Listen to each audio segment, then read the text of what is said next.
Hello everyone, आप सभी का स्वागत है एक बार फिर से आपके अपने यूट्यूब चैनल शिव एकेडमी में। तो जैसा कि दोस्तों हम लोगों ने पहले पिछले क्लासेस में डिस्कशन किया था रायमंड टाइमर रिएक्शंस के बारे में, कोल्बे रिएक्शंस के बारे में और हाफमैन ब्रोमाइड डिग्रेडेशन रिएक्शंस के बारे में। तो आज हमारा नेक्स्ट नेम रिएक्शन है सेंड मेयर रिएक्शन। इस रिएक्शंस के बारे में हम लोगों को कुछ नॉलेज लेना पड़ेगा, कुछ इसके स्टेप बाय स्टेप नॉलेज को हम लोग डिस्कस करेंगे। दोस्तों जो इस चैनल पे नए हैं वो इस चैनल को सब्सक्राइब जरूर करें और बेल आइकन को जरूर प्रेस करें। वीडियो को लाइक भी करें और शेयर भी कीजिए ताकि अगले वीडियो की नोटिफिकेशन आप तक आसानी से पहुंच सके। तो चलिए दोस्तों स्टार्ट करते हैं अगला नेम रिएक्शन, जिसका नाम है सेंड मेयर रिएक्शन।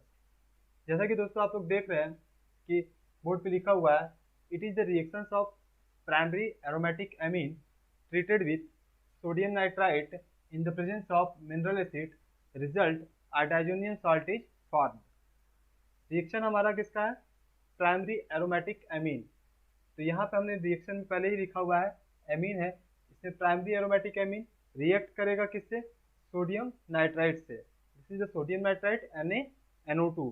जब इनका रिएक्शन हम प्राइमरी एरोमेटिक एमीन से कराते हैं इन the presence of mineral acid HX, हमने यहाँ पे HX लिख दिया हुआ है। अगर X की जगह पे आप चाहे तो क्लोरीन या ब्रोमीन दोनों रख सकते हैं। जब इनका रिएक्शन हम 273 to 278 kelvin temperature approximate 0 to 5 degree centigrade 0 to 5 degree centigrade पे जब कराते हैं रिएक्शन तो हमें एक इंटरमीडिएट मिलता है जिसका नाम है बेंजीन डाइजोनियम हैलाइड। इसी को हम लोग डाइजोनियम सॉल्ट भी बोलते हैं। क्या बोलते हैं दोस्तों? Diazonium salt. ठीक है। अब नेक्स्ट स्टेप में लिखा हुआ है the diazonium salt treated with cuprous chloride और cuprous bromide result in replacement of the diazonium group by chloride और ब्रोमाइड आयंस। अगर इस डाइजोनियम सॉल्ट का या बेंजीन डाइजोनियम हैलाइड को जब हम क्यूप्रस क्लोराइड या क्यूप्रस ब्रोमाइड से रिएक्ट कराएंगे तो हमें एरिल हैलाइड, मतलब ये जो डाइजोनियम ग्रुप है इस क्लोराइड आयंस की वजह से क्या होंगे? रिप्लेस हो जाएंगे और हमें एक प्रोडक्ट मिलेगा जिसका नाम है एरिल हैलाइड। तो इस तरह से हमें एरिल हैलाइड प्रोडक्ट का फॉर्मेशन कर लेते हैं। एक सिंपल सा रिएक्शन है दोस्तों। अगर आप लोगों को रिएक्शंस, ऑर्गेनिक नेम रिएक्शंस को याद करने में थोड़ा प्रॉब्लम होता है तो इससे घबराने की जरूरत नहीं है। आप सिर्फ इस नेम्ड रिएक्शंस के स्टेप बाय स्टेप को अच्छे से दिमाग में बैठा लें। कुछ नहीं करना होता है। आप अगर रिएक्शंस ज़्यादा ब्रॉड होते हैं या बड़े होते हैं तो उनको आप स्टेप बाय स्टेप याद कीजिए, उसको स्टेप बाय स्टेप में कन्वर्ट कीजिए ताकि वो आपको आसानी से क्या हो जाए? याद हो जाए। अगर आपको इससे भी नहीं याद होता है तो आप मैकेनिज्म पे जाइए। मैकेनिज्म से आप किसी भी रिएक्शंस को बहुत ही आसानी से क्या कर सकते हैं? याद कर सकते हैं। जैसा अभी हमने इसके थ्योरेटिकल पॉइंट्स को लिखा हुआ है कि हम इसको कैसे एग्जाम में या एकेडमिक स्टूडेंट को लिखने में भी थोड़ा प्रॉब्लम होता है, तो अगर आप वो चाहे तो इनको आसानी से इस तरह लिख सकते हैं। मैकेनिज्म कैसा होता है इसका मैकेनिज्म भी हम लोग डिस्कस करेंगे, उसमें भी देखेंगे कैसे हम मैकेनिज्म को लिख सकते हैं। तो आप लोगों ने देखा क्या? It is a reaction of primary amine in the presence of sodium nitrate HX या मिनरल एसिड से रिएक्ट करता है तो डाइजोनियम सॉल्ट का फॉर्मेशन होता है। The diazonium salt treated with cuprous chloride to form aryl halide and nitrogen gas is released. तो एक सिंपल सा रिएक्शन है, लेकिन इस रिएक्शन को अगर हम मैकेनिज्म के फॉर्म में देखेंगे तो एनिलीन से बेंजीन डाइजोनियम सॉल्ट का जो मैकेनिज्म होता है थोड़ा ब्रॉड होता है, उसे हम लोग मैकेनिज्म में भी देखेंगे। फिर उसके बाद अगर हम इसमें चाहे तो इस बेंजीन डाइजोनियम सॉल्ट को हम क्यूप्रस ब्रोमाइड से जब ट्रीट करेंगे तो हमें एरिल हैलाइड ब्रोमोबेंजीन्स का फॉर्मेशन होगा। ठीक है दोस्तों। अगर क्लोराइड होगा तो क्लोरोबेंजीन मिलेगा।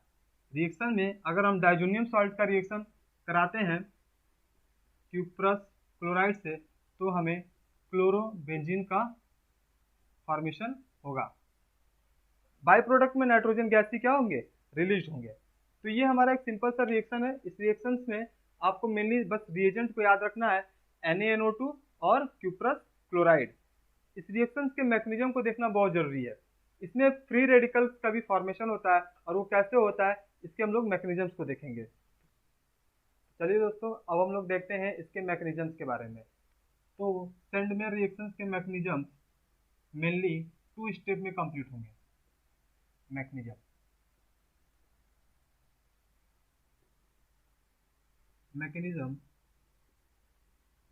completed in 2 step.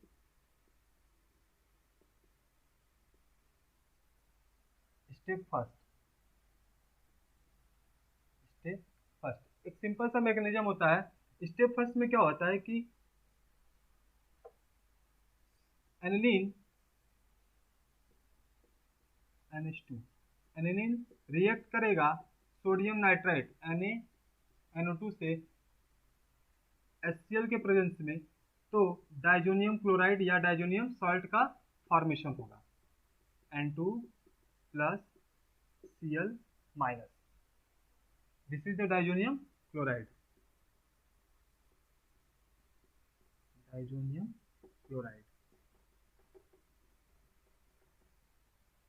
अब ये डाइजोनियम क्लोराइड स्टेप सेकंड में रिएक्ट करेगा। Step second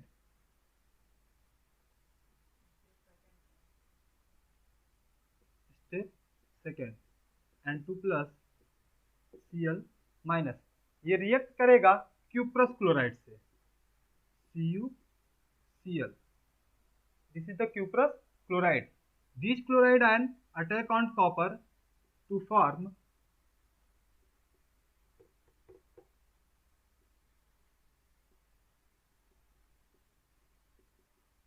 N2 plus CuCl2। This cuprous chloride converted into cupric chloride. CuCl is the cuprous chloride.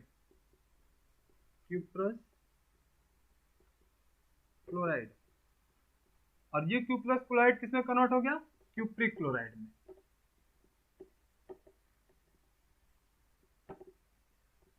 ठीक है दोस्तों, जब क्यूप्रिक क्लोराइड और बेंजीन जो नाइट्रोजन है, अब ये दोनों ही एक फ्री रेडिकल का फॉर्मेशन करेंगे।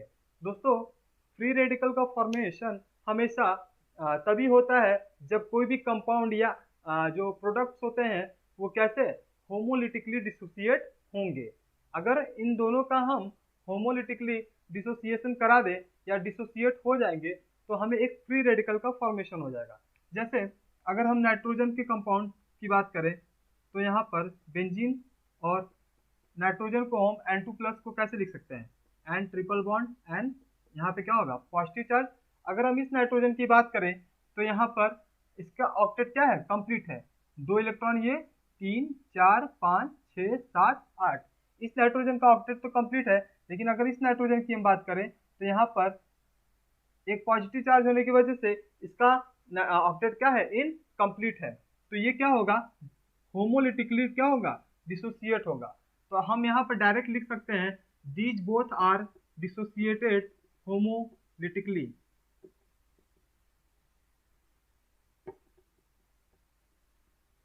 डिसोसिएटेड, जब किसी भी कंपाउंड का होमोलिटिकली डिसोसिएशन होगा तो हमेशा क्या होगा? फ्री रेडिकल का फॉर्मेशन होगा।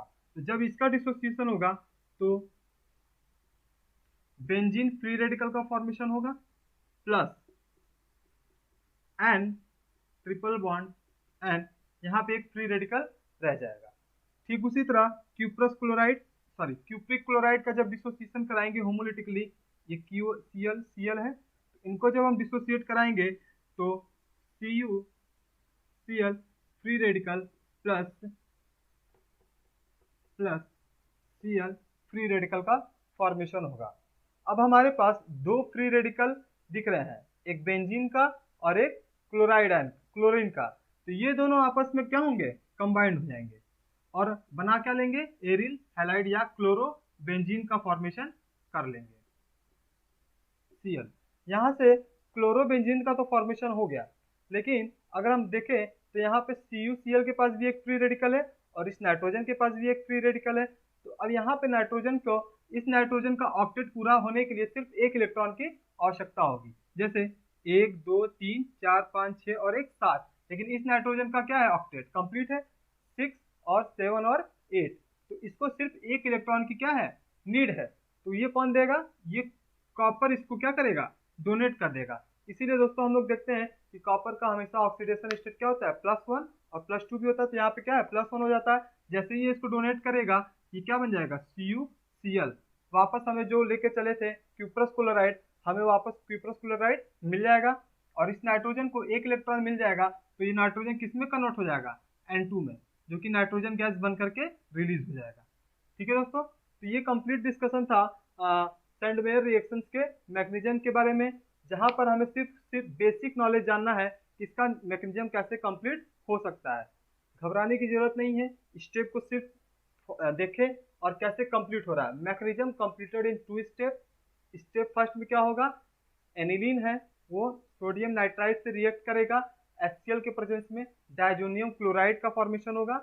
The diazonium chloride react with cuprous chloride to form cupric chloride, ये वापस किसमें कन्वर्ट हो जाएगा, क्यूप्रिक क्लोराइड में। अब ये जो नाइट्रोजन कंपाउंड है, ये नाइट्रोजन कंपाउंड और क्यूप्रिक क्लोराइड दोनों ही आपस में किससे डिसोसिएट होंगे, होमोलिटिकली क्या होंगे, डिसोसिएट होंगे। जब ये होमोलिटिकली डिसोसिएट होंगे तो फ्री रेडिकल्स का फॉर्मेशन होगा। अब ये free radical, benzene free radical और ये क्लोरीन फ्री रेडिकल आपस में कंबाइंड होकर के क्लोरोबेंजीन का फॉर्मेशन कर लेंगे, और ये क्यूप्रस क्लोराइड जिससे क्यूप्रिक क्लोराइड जो एक फ्री रेडिकल कंटेन किया हुआ है, ये नाइट्रोजन के फ्री रेडिकल को अपना नाइट्रोजन एटम को क्या करेगा, एक इलेक्ट्रॉन डोनेट कर देगा, जिससे नाइट्रोजन गैस फॉर्मेशन होगा और नाइट्रोजन गैस क्या होगा, रिलीज हो जाएगा। और वापस जो हम लोग रिएक्टेंट में लेकर के चले थे क्यूप्रस क्लोराइड, हमें वापस क्यूप्रस क्लोराइड क्या हो जाएगा, ऑब्टेन हो जाएगा। तो ये पूरा रिएक्शंस का मैकेनिज्म था। आपको सिर्फ स्टेप बाय स्टेप याद रखना है कि इस मैकेनिज्म में कैसे होता है, डायजोनियम सॉल्ट का फॉर्मेशन कैसे होता है और रिएक्शन कैसे कंप्लीट करेगा सेकेंड स्टेप में। तो दोस्तों आप लोगों ने, मैं उम्मीद करता हूं कि आप लोगों को ये वीडियो जरूर पसंद आया होगा और आप इस रिएक्शंस के मैकेनिज्म को बहुत ही आसानी से समझ गए होंगे। आप लोगों को ये वीडियो कैसा लगा कमेंट सेक्शन में जरूर बताइएगा। वीडियो को लाइक कीजिएगा, शेयर कीजिएगा, चैनल को सब्सक्राइब जरूर कीजिएगा और बेल आइकन को प्रेस कीजिएगा ताकि अगले वीडियो की नोटिफिकेशन आप तक आसानी से पहुंच सके। Thank you.